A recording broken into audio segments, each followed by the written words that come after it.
예, 반갑습니다. 경주 사단법인 나란다 불교학술원에서 온 박은정이라고 합니다. 티베트 불교 불전을 연구하고 번역하는 일을 하고 있습니다. 아까 그 사회해 주신 그 이병욱 교수님께서 말씀하셨듯이 티베트 불교도 한국에서는 비주류입니다. 그래서 사실은 이번 자리가 굉장히 반가웠고요. 티베트 불교를 좀 소개하고 알릴 만한 기회가 좀처럼 없습니다, 한국에서. 그래서 티베트 불교가 사실은 세계 불교 안에서 비주류인가 하면 그렇지는 않거든요. 유럽이나 미국, 이제 아시아 지역, 중국, 대만에서도 가장 많은 그 다르마 센터를 가지고 있는 것이 이제 티베트 불교라고 할 수가 있습니다. 저는 달라이라마 존자님의 통역관으로 15년 정도 활동을 했습니다. 달라이라마께서 그런 말씀을 하셨어요. 세계 어디든 가면 가장 많은 식당이 차이니즈 레스토랑이라는 거예요. 그런데 세계 어디서나 찾아볼 수 있는 곳이 다르마 센터, 바로 그 불교 센터 중에서 가장 많은 곳이 티베트 다르마 센터라고 말씀하셨습니다. 그래서 사실은 티베트 불교는 세계 불교에서는 비주류는 아니지만 한국에서는 사실은 마이너한 그런 어떤 불교라고 할 수 있습니다. 어쨌든 이번 그 세미나를 통해서 이런 기회를 주셔서 감사하다는 말씀을 드리면서 시작해 볼까 합니다. 예. 제가 사실은 그저께 인도에서 도착했어요. 달라이라마를 최근 뵙고 29일 날 한국에 도착했습니다. 그래서 PPT를 제대로 만들지는 못하고 그냥 여러분들이 지금 나와 있는 이 내용들을 그래도 화면으로 보시기 좋게 그냥 조금 간추려 왔습니다. 첫 번째 내용을 보시면 여러분들 아시다시피 이제 티베트 불교라고 하면 이제 달라이라마 존자님을 필두로 한 그 환생한 고승 이야기라든지 아니면 히말라야 설산을 배경으로 한 그런 수행자들, 몸을 덧쳐서 오체투지를 하는 그런 신심 있는 순례자의 모습을 아마 떠올릴 겁니다. 그런 부분들이 실제로 한국 불자들에게 많은 관심을 불러일으키기도 하지만 그에 비해서 이제 한국 불자들의 티베트 불교에 대한 이해도는 굉장히 낮은 편이라고 생각됩니다. 그래서 이러한 티베트 불교에 대한 잘못된 인식과 오해들이 있는데요. 그 중에 대표적인 것이 티베트 불교를 밀교와 동일시하기 때문이라고 보여지는데요. 특히나 이제 밀교를 힌두교에서 파생된 것으로 보는 경향과 맞물려서 티베트 불교를 정통 불교로 보지 않는 그런 경향이 있습니다. 그리고 뿐만 아니라 티베트 전통 재정일치 사회에서 행해진 신탁 의식 같은 것이 있거든요. 이제 그런 것들이 마침 이제 샤머니즘과 유사하다고 해서 일부 어떤 분들은 무당불교라고 폄훼하기도 합니다. 그래서 이제 이에 비해서 사실은 제가 이제 이 부분에서 이 논문 본고에서 쓰려고 하는 것은 우리가 기존의 한국 불자들이나 이제 티베트 불교에서 많은 잘못된 인식과 오해를 갖고 있으신 분들의 그런 잘못된 인식을 좀 불식시키고자 하는 그런 목적이 큽니다.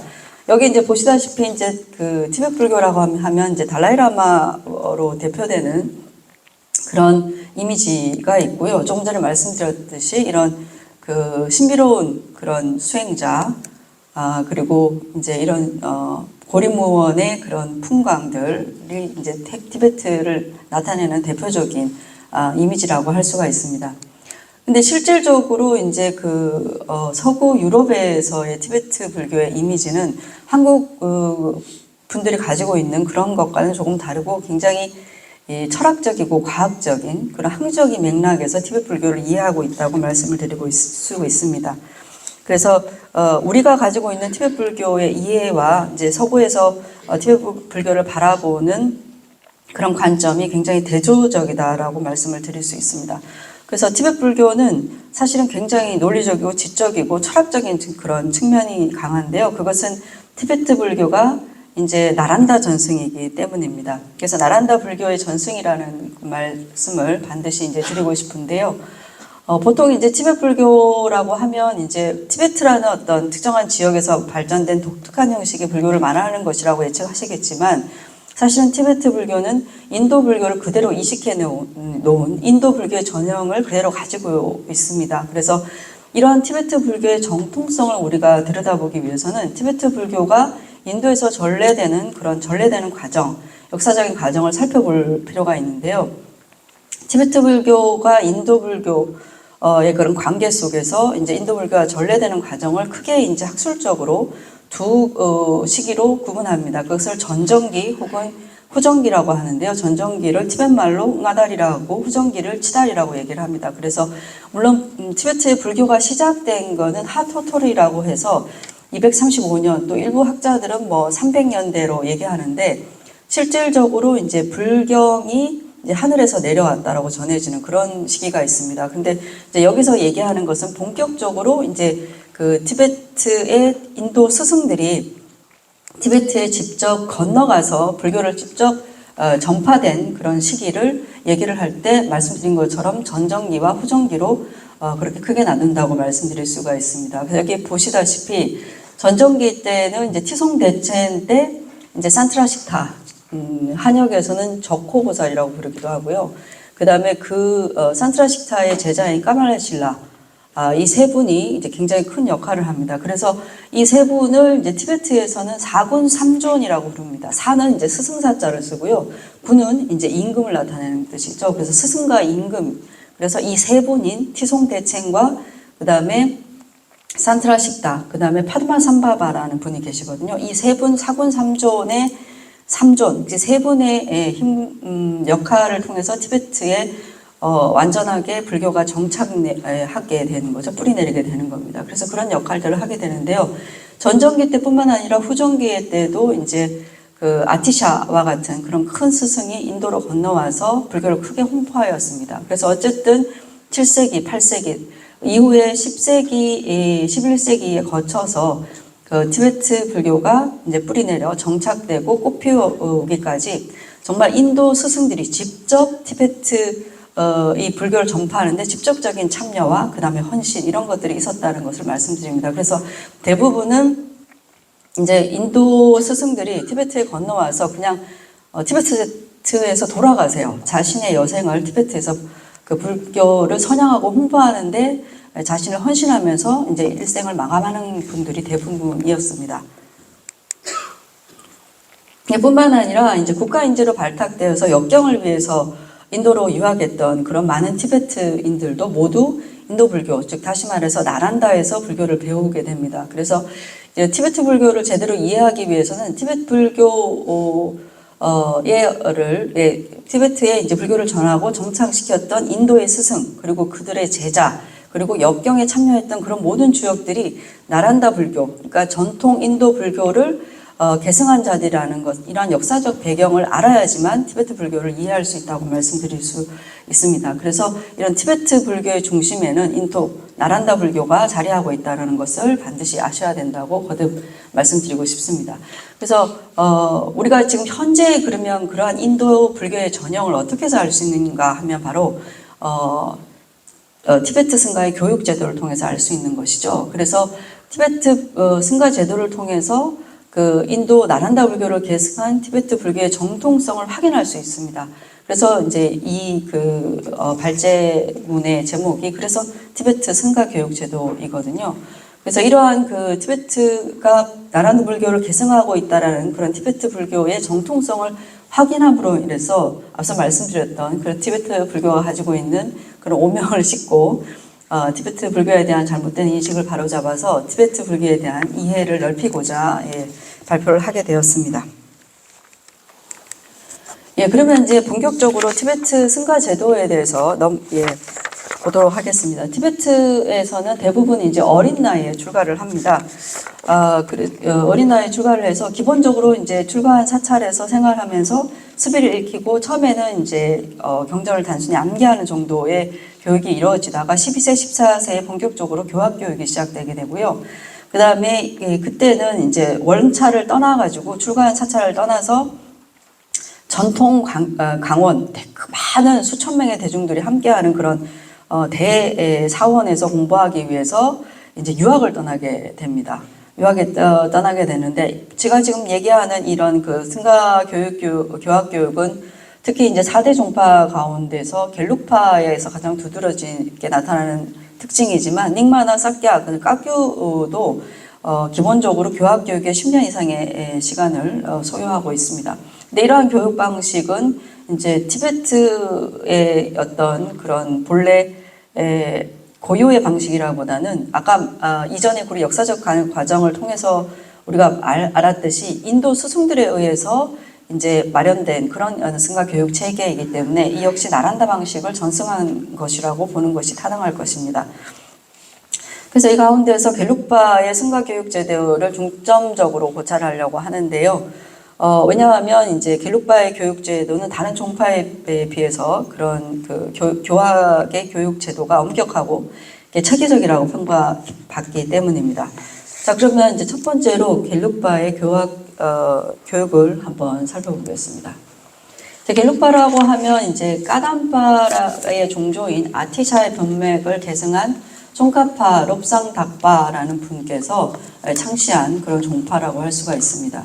겔룩파의 교학 교육은 주로 오브론을 공부하는 것이에요. 오브론을 수학하는 것인데, 오브론이라고 하는 것은 첫 번째 인명부, 브라마나라는 것은 이제 불교 논리학을 얘기합니다. 그 다음에 반야부, 반야부가 두 번째고요. 세 번째는 중간부, 네 번째는 아비달마, 그 다음에 다섯 번째는 율부, 이렇게 해서 이 5가지 주제에 관한 것을 공부하는 것을 오브론을 수학한다, 이렇게 표현을 합니다. 그래서 까베나라고 얘기합니다. 티베트에서는요. 근데 주로 이제 제가 말씀드린 것처럼 겔룩 중심으로 들여다보겠다라고 말씀을 드렸었어요. 그래서 겔룩에서 가장 큰 이제 승가 교육이 이루어지는 것이 덴사숨이라는 뜻이거든요. 덴사숨인데, 덴사는 큰 사원이라는 의미를 담고 있고요. 숨은 이제 3가지라는 뜻인데요. 그러니까 보통 이 3가지 대사원은 세라, 제풍, 간덴을 대표적이고, 그 다음에 여기에 이제 그 따시림보나 이런 그 사원까지 보태면 덴사시라서 4가지 큰 사원 이렇게 불리기도 합니다. 어쨌든 요 가장 큰 3대 사원을 중심으로 해서 제가 말씀을 드리겠습니다. 그래서 이런 그 덴사숨에서 이루어지는 아까 말씀드렸던 오브론의 내용들을 이제 살펴보게 되는데요.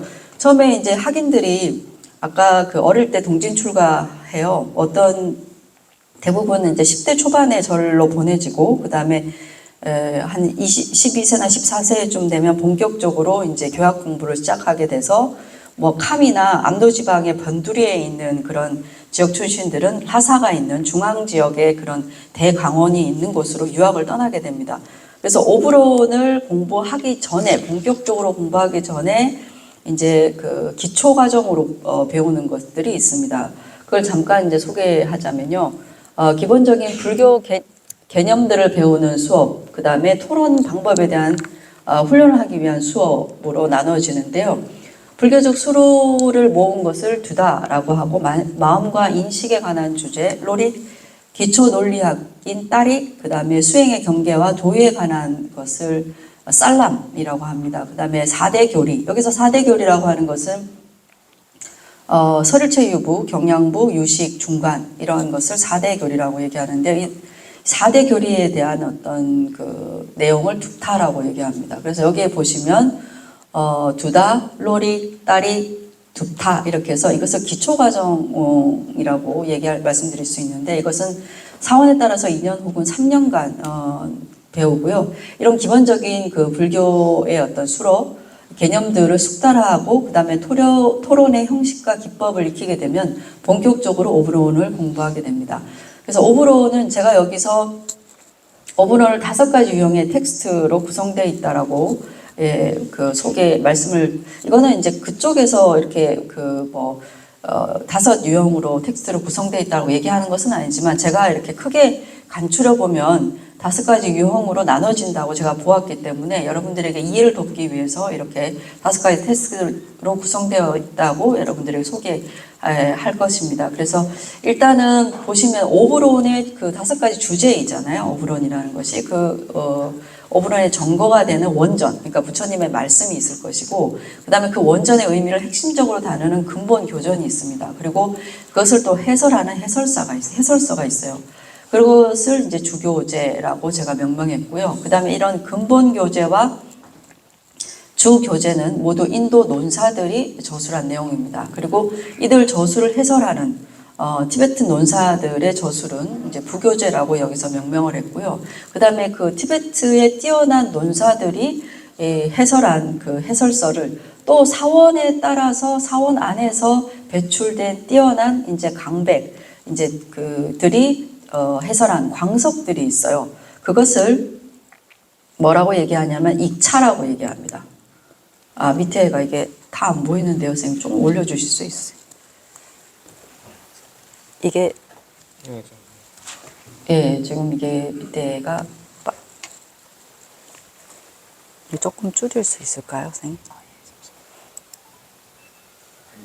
45쪽이니까 페이지로 말씀하시죠. 아, 그럴까요? 예, 예. 45페이지에도 나와 있습니다. 예, 그래서 예, 2차라고 할 수 있습니다.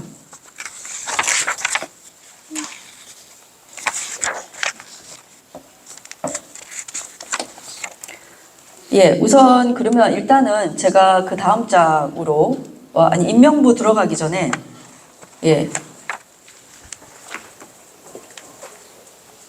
아니 이거 그 그림을 봐야 되는데 예, 저희 그 페이지로 말씀드리면 44페이지를 한번 봐주십시오. 이걸 앞에 부분을 좀 봐주세요. 예, 예, 예, 앞에 부분을 보시면 예, 선생님 저기 렌즈 이거만 없애주시면 좋을 것 같습니다.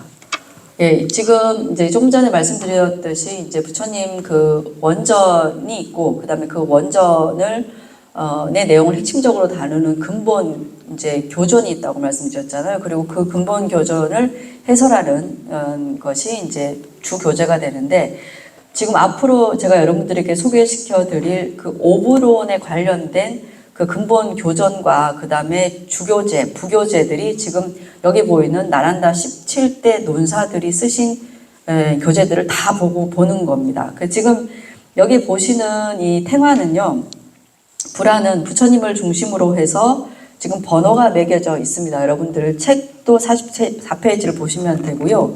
그 다음에 앞에 나와 있는 PPT도 보시면 되는데 여기에 이제 첫 번째 를 보시면 이제 용수보살이고요. 1번이 나가르주나죠.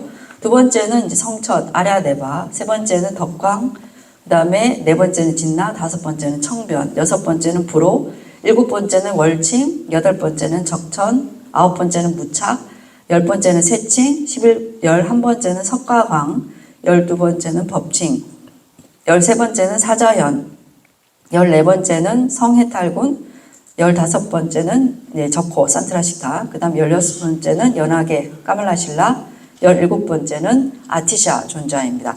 자, 이거가 굉장히 중요해요. 만약에 여러분들이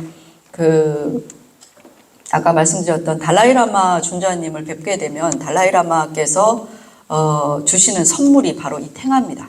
이 탱화가 뭐냐 하면 티베트의 스승들이에요. 티베트 불교가 어디서 왔느냐, 바로 나란다 불교에서 왔다는 것을 상징하는 그런 어떤 탱화입니다. 그래서 티베트 불교의 스승들이 모두 담겨져 있는 나란다의 17대 논사들, 부처님을 위시한 이 논사들의 탱화를 달라이라마께서 챙겨놓는 분들에게 선물을 주세요. 그래서 이게 티베트 불교를 상징하는 굉장히 대표적인 그런 탱화라고 말씀드릴 수 있습니다. 그래서 여기 보이는 17분, 여러분들이 보시기에 낯익은 이름도 있고 조금 생소한 이름도 있을 겁니다. 이 분들의 논설을 모두 다 봅니다. 티베트에서는요. 티베트 교육에서는 모두 이분들의 논설을 보고 있습니다. 자, 그 다음 제가 소개하자면요. 자, 제가 오브론이라고 말씀드렸는데 첫 번째가 인명부였잖아요. 인명부였는데 이 인명부는 말씀드린 것처럼 불교 논리학입니다. 그래서 인명이라는 것은 모든 교학의 배움에 있어서 근본이 되는 것입니다. 그래서 왜냐하면 티베트에서 교학을 배우는 방식이 뭐냐면 논리적 사고를 기반으로 해서 교학을 배우는 방식이기 때문입니다. 그래서 교리적 내용을 단순히 습득하는 것이 아니라 논리적인 훈련을 통해서 교리적 내용이 논리적 정합성에 부합될 때 받아들이는 방식입니다.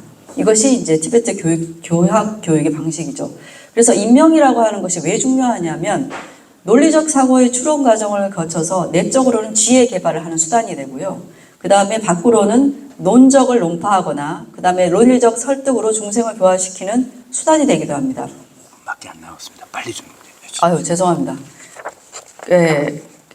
그렇습니다. 그래서 이 그 인명부는 이런 부분에서 굉장히 중요하고요. 5분밖에 안 남았다고 하시네요. 저는 10분 지난 줄 알았는데 죄송합니다. 20분이나 했단 말입니까?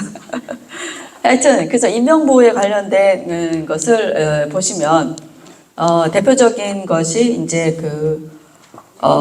논리학의 아버지 디그나가, 그러니까 우리가 얘기하면 진나보살이죠. 진나보살의 집량론과 그 다음에 이 집량론을 해설한 성량론을 주 교재로 보고 있습니다. 그래서 여기 보시면 근본교전, 주교재, 부교재가 모두 나란다 스승들이 쓰신 거죠. 자, 빨리 넘어가도록 하겠습니다. 이건 나중에 텍스트를 확인하시고요. 반야부는 두 가지로 나눠져 있습니다. 사실 반야부라고 하면 반야경만 얘기하는 것이라고 생각하는데요.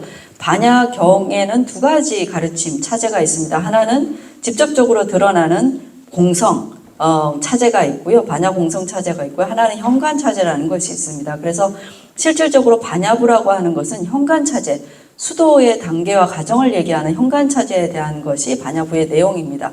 그래서 현관 차제를 해설하는 대표적인 논서가 미륵이 저술한 현관 장업론이에요. 그래서 현관 장업론이 근본 교전이 되고요.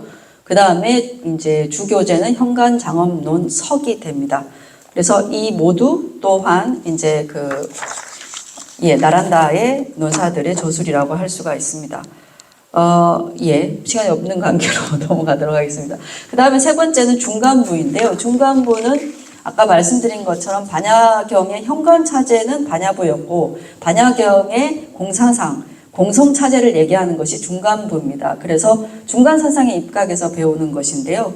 여기에 대한 대표적인 근본 교전은 용수보살, 나가르주나의 중론입니다. 그래서 이 중론의 대표적인 또 해설서가 월칭, 다르마키리테 입중론을 가장 중점적인 주교재로 공부를 하고 있습니다. 그 이외에 교재들은 주교재, 부교재, 그 다음 사원별 교재는 참고하시기 바랍니다.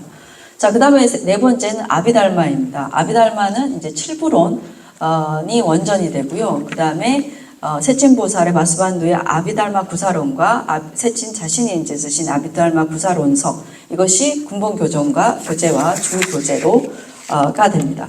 그래서 이렇게 해서 이제 아비달마 텍스트와 그 다음에 사원별 교재를 참고하시면 될 것 같습니다. 마지막으로 다섯 번째 율부인데요.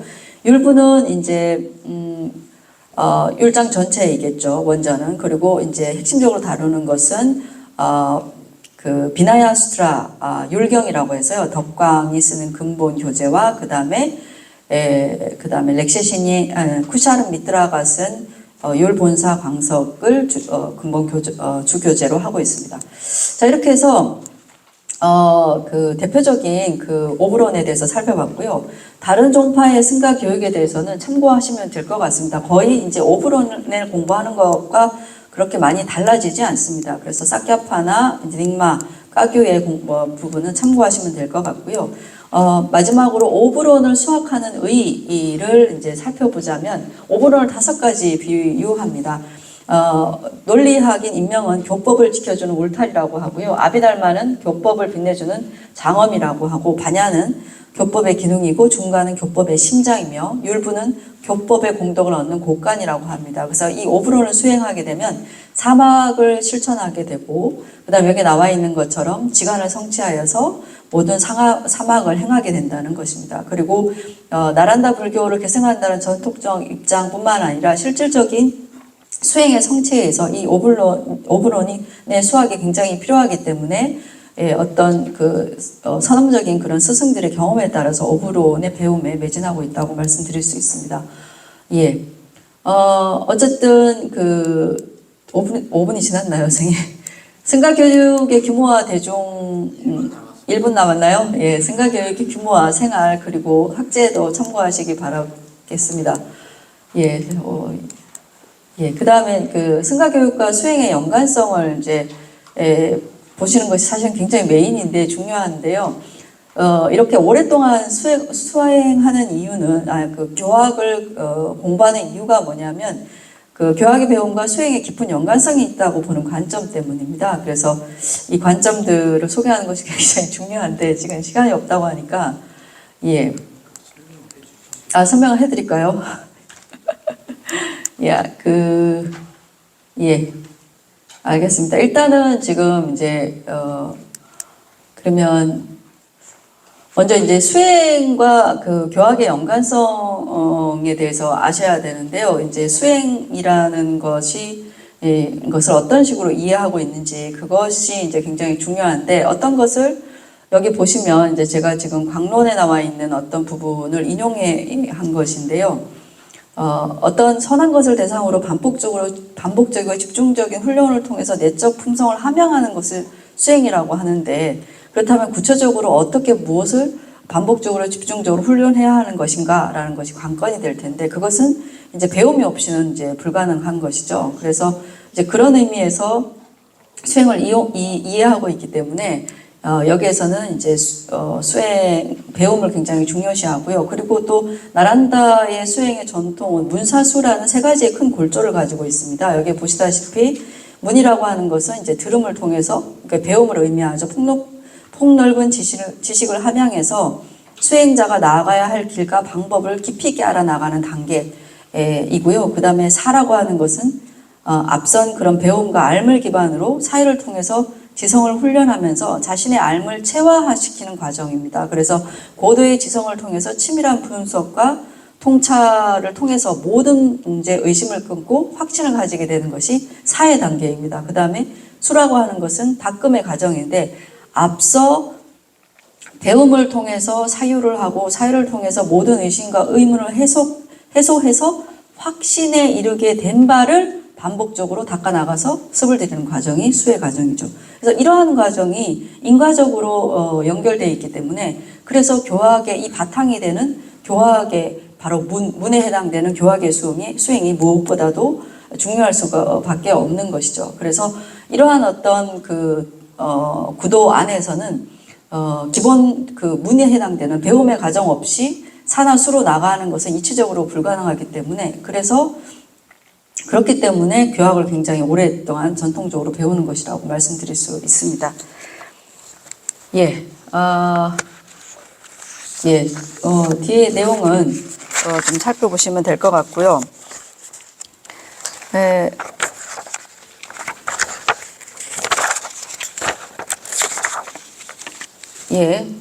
그래서 이제 이런 문사수가 인과적으로 연계되어 있기 때문에 풍부한 교학의 배움은 풍부하고 다양한 어떤 수행력을 갖추게 하기 때문에, 결국에는 이제 수행을 하기 위해서 이제 교학의 배움을 굉장히 중요하게 여긴다라고 말씀드릴 수가 있습니다. 제가 선생님 시간이 없다고 하니까 제가 이 정도로 마무리해야 될 것 같습니다. 어쨌든 티베트에서는 이런 교학의 탄탄한 교학의 바탕에 있기 때문에 지금까지 많은 수행자와 성취자를 배출한 것이라고 그들은 말하고요. 그래서 이러한 승가의 교육 제도가 티베트 불교를 지탱하는 힘의 원천이라고 말씀드릴 수 있습니다. 지금 현재는 이제 중국의 침공으로 인해서 나라를 잃고 망명하는 그런 처지에 놓여 있지만, 인도로부터 전승받은 이 나란다 불교의 정신적 유산을 지키기 위해서, 그 다음에 불교의 미래를 위해서 티베트인들이 인도 망명지에서 사원을 건립해서 승가 교육에 힘쓰고 있다는 사실도 여러분들이 꼭 알아주셨으면 합니다. 발표 여기서 마치겠습니다. 죄송합니다.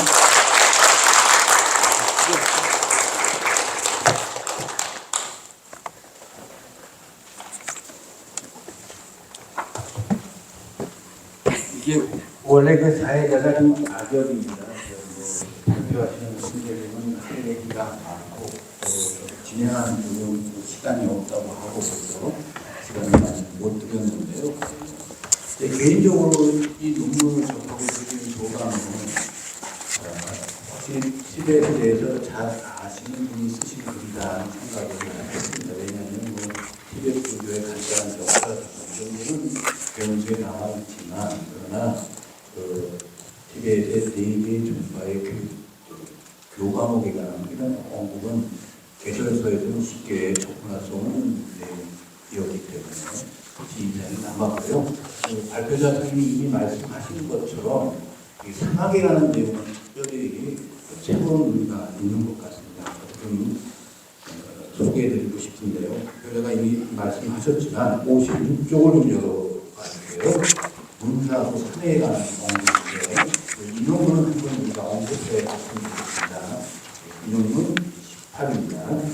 수행할 내용을 먼저 타인으로부터 듣고 배우는 또 다른 사람의 힘을 빌려서 알게 되는 것입니다. 그리고 나서 들어 배운 말을 스스로 경의 근거와 논리를 가지고 요하게 하요, 이게 사회겠죠. 자신의 힘으로 체득하는 것입니다.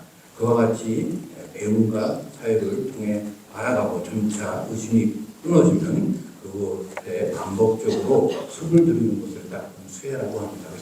그래서 저는 문의 사회는 어디서 좀 들어본 것 같은데 수혜를 이렇게 정의하는 건 처음 같습니다. 그래서 굉장히 새로운 일이다 하는 생각을 했고요. 사실 이렇게 수혜를 보고 있기 때문에 아마 교약에 10년, 20년 공을 들이는 게 아닌가 하는 생각을 했습니다. 예, 발표는 잘 들었고요. 그러면 논평에 들어가겠습니다. 논평이신 분은 서울 티베트 불교 문화센터의 주지로 계신 록상 준내 스님이십니다. 박수로 환영해 주시죠.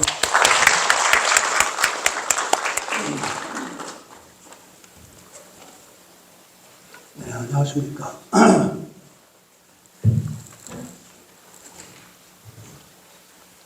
네, 티베트 순가 교육 제도를 토론하기는 남인도 티베트 사람들이 문화는 배구 중이었습니다.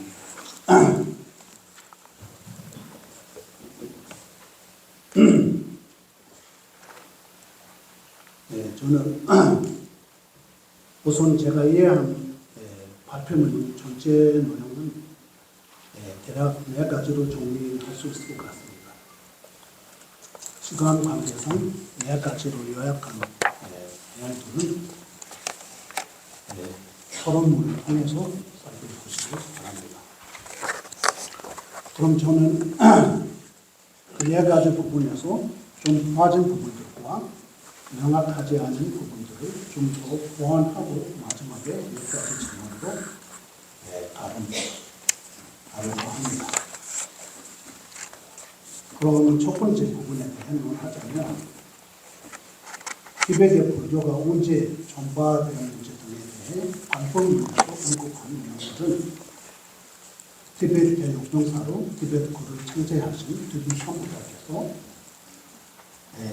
지금의 티베트 글을 창제한 시점부터 발달한 티베트 불교 역사를 기준으로 쓴 것으로 보입니다. 보편적으로 티베트 사회에서 알려진 바에 의하면 티베트 불교가 처음 전파된 시기는 254년에 태어나신 티베트 27대 보왕 파토드림께서 60세가 되셨을 때 이것은 티베트 많은 학자들이 기록한 역사서에서 볼 수 있습니다. 여기서 몇 가지를 말씀드리자면 8대 달레라마 장백자석에서 스승이신 가지미식연석께서 1789년에 보다라 왕궁 안에 대화절 포탕에서 조술한 기록과 1737년에 태어난 티베트의 대학습이자 수행자이신 개국의 추기님께서 기록한 개국의 박사와 그리고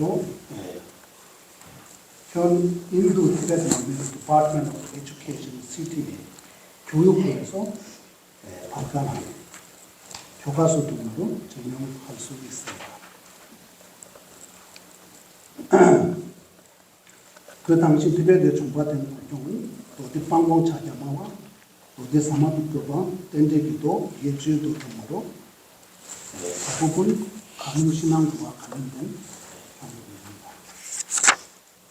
이 경들이 왕궁의 옥상에서 발견된 후 신비로운 제조와 특히 지금부터 5대가 지나면 이 경의 뜻은 명확하게 바뀔 수 있는 부분이 나타나는 것이라는 왕에게 예언이 있었습니다. 때문에 왕이 이 경들을 예보상으로 칭하고 법당에 모시고서 신하들과 함께 정무를 보기 전에 예배로 있는 그런 체계를 시작한 이후 티베트 전역에서 불교를 신앙하기 시작하는 것으로 보는데요. 이에 따르면 여기 3세기 초로 잡을 수 있습니다. 두 번째 부분에 대한 말하자면 티베트 불교가 전파된 이후 지금까지 티베트 본도와 인도 동지의 4대 정반에 속하는 사원수강 그리고 숭유수는 중국이 티베트 침략하기 전 1959년 통계 자료에 의하면 티베트 국가는 세 가지로 이렇게 땅이라고 해야 되나? 세 가지로 나눠져 있습니다. 도들, 도매, 위장이라고 합니다. 위장 구역에 있는 사원만은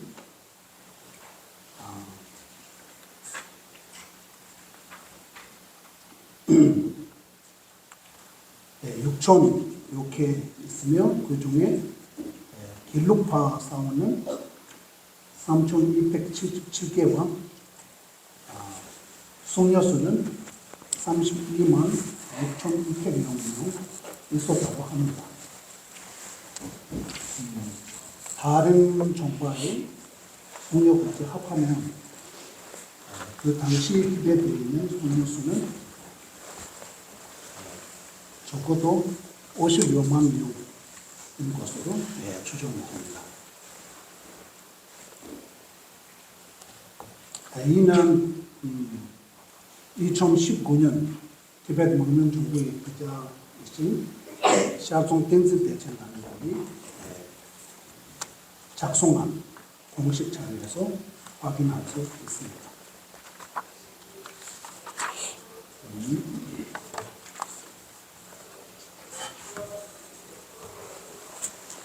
그리고 1959년 이후 인도, 네팔, 그리고 부탄 지역에 건립한 4대 종파에 속한 사원수는 대강원도와 사원수는 385개이며 숭여수는 4만 2천 명입니다.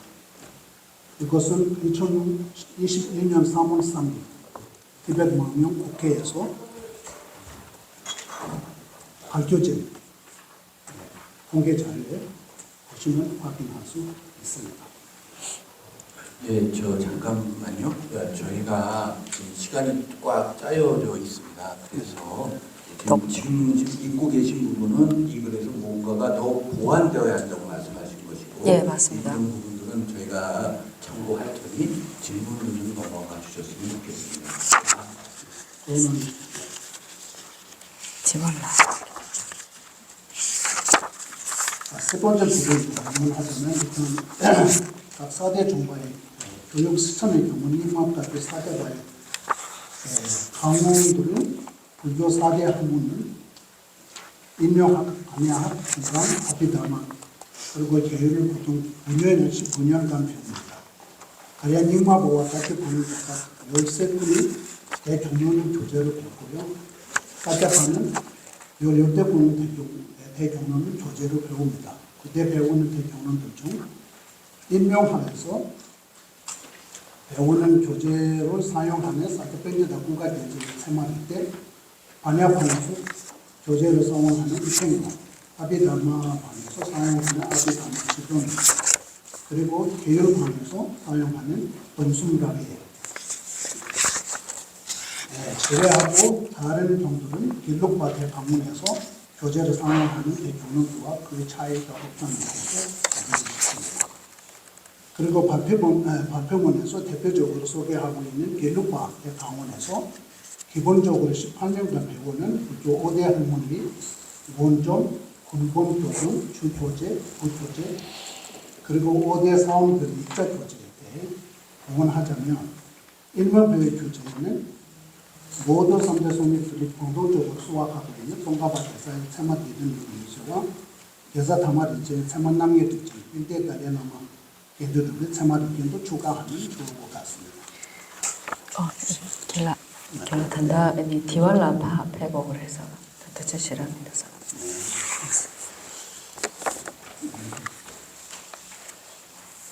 네, 그러면 바로 질문에 들어가겠습니다.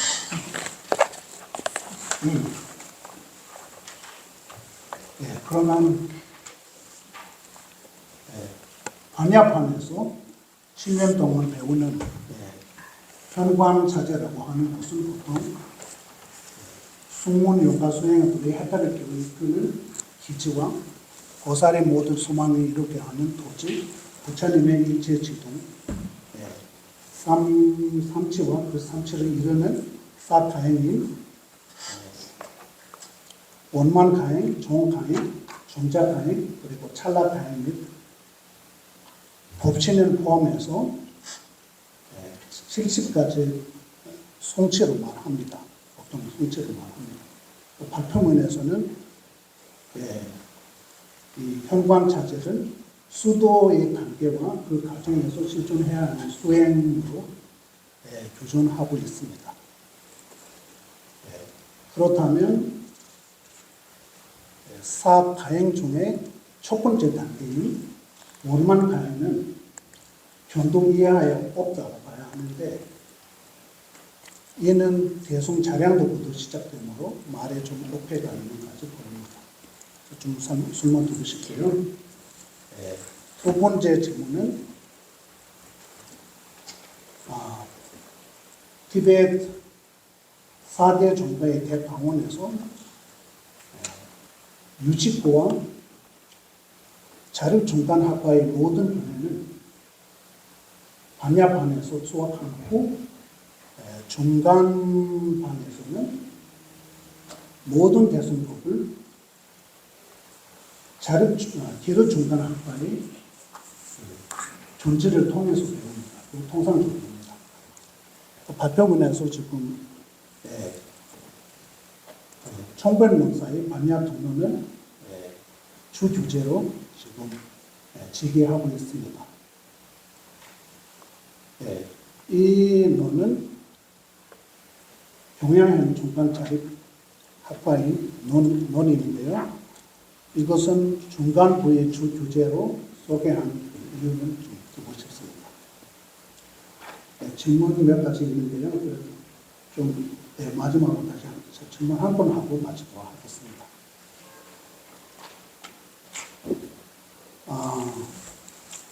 발표자께서 이 한국어와 티베트 불교의 교육 과정에서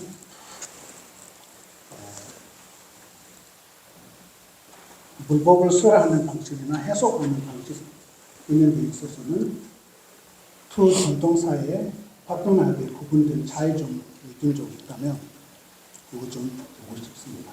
그러면 질문 여기까지 마치도록 하겠습니다.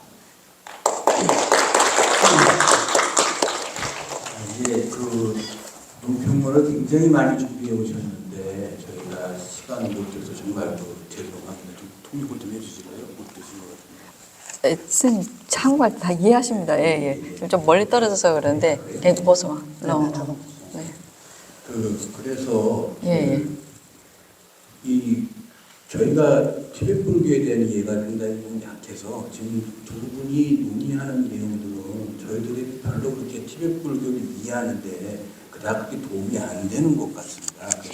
그래서 다 줄여서 네 번째 질문에 좀 답을 한 질문만 답을 해 주셨으면 좋겠습니다. 이유는 저희가 5시에 끝나야 되는데 5시에 끝나야 되는가요? 죄송합니다.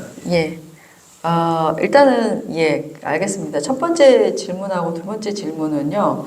이제 그냥 스님과 제가 개인적으로 대화하면 금방 풀릴 그런 의문들이라서 그 사회자님께서 말씀하신 것처럼 그렇게 중요한 것은 아니고요. 마지막 질문이 가장 사실은 중요한 질문인 것 같습니다. 이제 저는 그 티베트 불교 그 전통 학제에서 13년간 스님들과 공부를 했고요. 한국에서 이제 박사 과정을 이제 모두 마쳤습니다. 그래서 뭐 한국의 불교에서도 불교의 교육에 대해서 어느 정도 또 이해를 하고 있기 때문에 종래 스님께서 이제 불교를 해석하는 방식에서 어떤 차이점이 있는가라고 말씀을 하셨는데, 이제 가장 큰 차이점은 이제 그 승가 교육에 국한해서 본다면, 그 한국의 승가 교육에서는 교육에서 이제 전통 강원에서는 주로 이제 그 조사어록들을 중심으로 해서 물론 보고 그 다음에 부처님 경전을 봅니다만 논을 거의 보지 않아요. 땡볕 마루와.